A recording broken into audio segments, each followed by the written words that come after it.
Dear friends, spoken English part 13 मध्ये आपण पाहणार आहोत reply to wishes. Reply to wishes म्हणजे काय?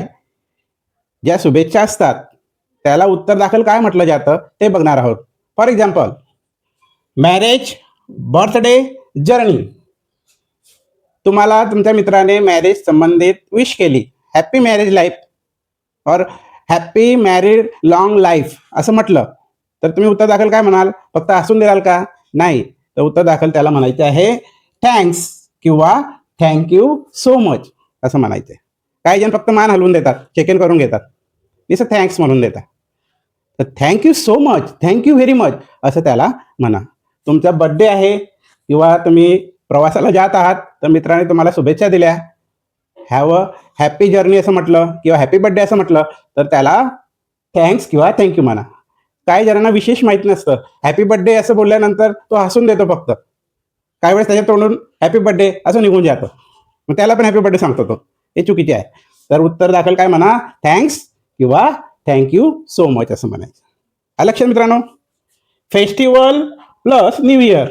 आता फेस्टिवल प्लस न्यू इयर म्हणजे काय? फेस्टिवल म्हणजे सण सणावडं, जसं हॅपी दिवाळी म्हणतो, हॅपी पोला म्हणतो, हॅपी न्यू इयर म्हणतो. तर या फेस्टिवलला किंवा हॅपी न्यू इयरला जर विश केली तुम्ही किंवा एखाद्या मित्राने तुम्हाला केली, तर उत्तर दाखल काय म्हणायचं आहे तुम्हाला? Thanks and wish you the same असं म्हणायचं आहे. Thanks and wish you the same. तुमच्या मित्राने तुम्हाला सांगितलं आहे हॅपी दिवाळी, मग तुम्ही त्याला सेकंड करताना हॅपी दिवाळी म्हणता. नाही, तर काय म्हटलं जातं इंग्लिशमध्ये?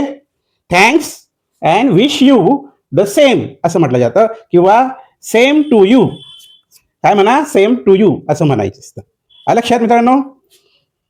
सेम बर्थडे असेल, मॅरेज असेल किंवा एक्झामिनेशन असेल, तुमच्या मित्राचं बर्थडे आणि तुमची एकच तारीख आहे किंवा सेम परीक्षा आहे त्या दिवशी, एक्झामिनेशन आहे किंवा एका दिवशी दोघांचं लग्न आहे त्या तारखेला, आणि त्यांनी तुम्ही एकमेकांना विश केली, तर अशा वेळेस काय म्हणायचे मित्रांनो? Wish you the same. मित्राचा बर्थडे तुमचा बर्थडे एकच आहे, त्याने तुम्हाला हॅपी बर्थडे म्हटलं, मग तुम्ही त्याला हॅपी बर्थडे म्हणणार का? नाही, तर काय म्हणायचं आहे? Wish you the same. Wish you the same असं म्हटलं जातं. Then, how do you like this video? If you have liked this video, please you have to share, like and the subscribe the channel. Thank you.